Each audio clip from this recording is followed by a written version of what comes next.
Hi, this is Mike Hannick with Family Time Fitness, and I spent last weekend at the Southeast Homeschool Expo in Atlanta, Georgia.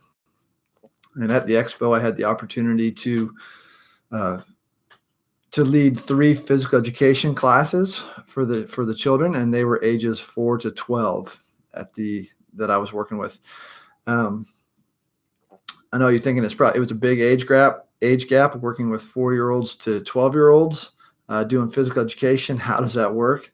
Well, we made it work. We had a good time, and really working with that big of an age gap, I was able to observe a lot of things, and I want to share a couple of those observations with you. Uh, the 4-year-olds to 9-year-olds, they were really happy to move. As you got them moving, got excited about movement. You could see the joy in them as they were moving. They were willing to try uh, different movements, different exercises, different activities.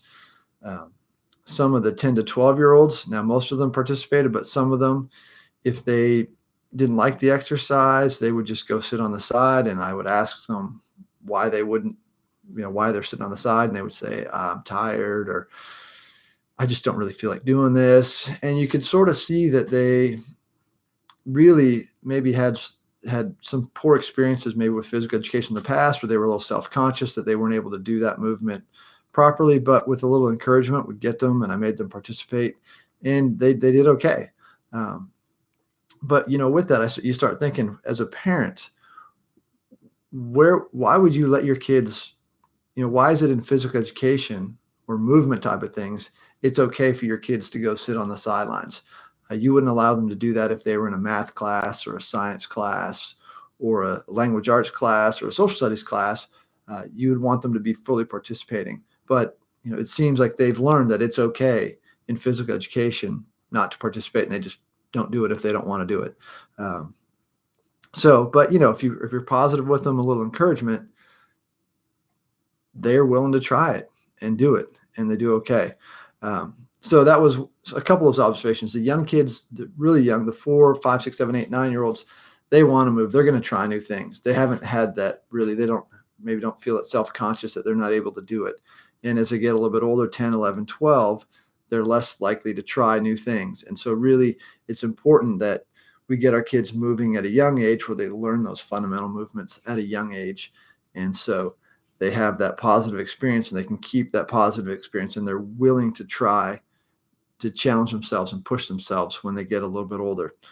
Uh, one of the another observation that I made was that, and these were homeschool kids that I was working with, and I spend a lot of time working with homeschool kids, is that most of these kids could not perform basic physical movements, foundational movements. They couldn't skip, they couldn't hop, they couldn't jump and land, they couldn't throw and catch. And this wasn't just the 4, 5, 6-year-olds, it was the 10, 11, 12-year-olds.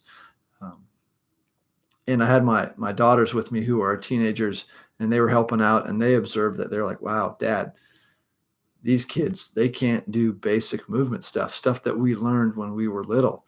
And that's when I'm working with people individually or in small groups or in-person classes, that's what we work on. We work on a lot of those fundamental movements. But we're seeing that a lot of these homeschool kids really don't have a basic foundation of basic movements. And just talking to you parents, if your kids do not have that foundational movement skill, you're setting them up for failure when they get to be teenagers or young adults, and they want to learn to do new things. Let's say they want to learn to play tennis, or maybe they want to go play ultimate with some friends of theirs, or they get off into university or college and they want to try new physical activities, but they don't have those basic fundamental movement skills. You've really set them up for failure. It's really difficult for an 18, 19, 20-year-old to learn to play something like tennis. And I teach some beginning tennis classes to college age kids. And if they don't have those fundamental movement skills, it's difficult. We have to teach them to throw and catch before we can put a racket in their hands. We've got to teach them to maybe hop, skip, jump, before we get them moving a little bit more. So um, think about that with your kids. Teach them to move, teach them those basic movements, or get somebody to teach them those basic movements when they're young. Um, and if you're homeschooling your kids, you have 15 to 20 minutes to 30 minutes a day where you can work on fundamental movement skills, where you can teach them to throw and catch, jump, hop, skip, land, run. You can have them do those things. It's very easy to do, and if you're not sure where to start, you can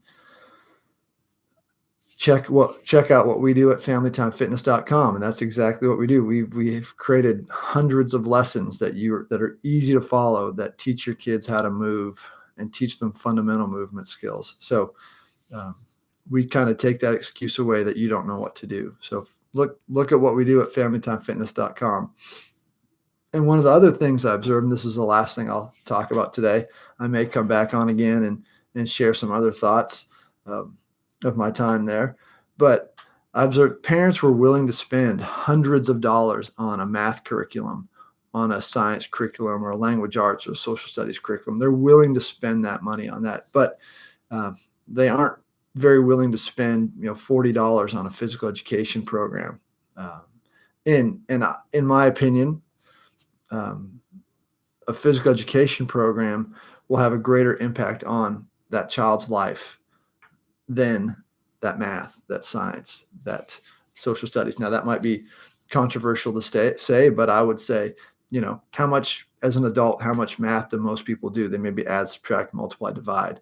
But, if they're physically active, and we want our kids to be physically active, that has a huge impact on their health and their well-being. So, very important that you get your kids moving at a young age. So like I said, if you don't know where to start, you're a homeschooling parent, and you don't know where to start with physical fitness or physical education, look at what we do at Family Time Fitness. Our website's familytimefitness.com. Again, our memberships are less than $40 a year, and it provides you with hundreds of lessons that you just follow along or you lead your kids through. So check out what we do and get your kids and your family moving.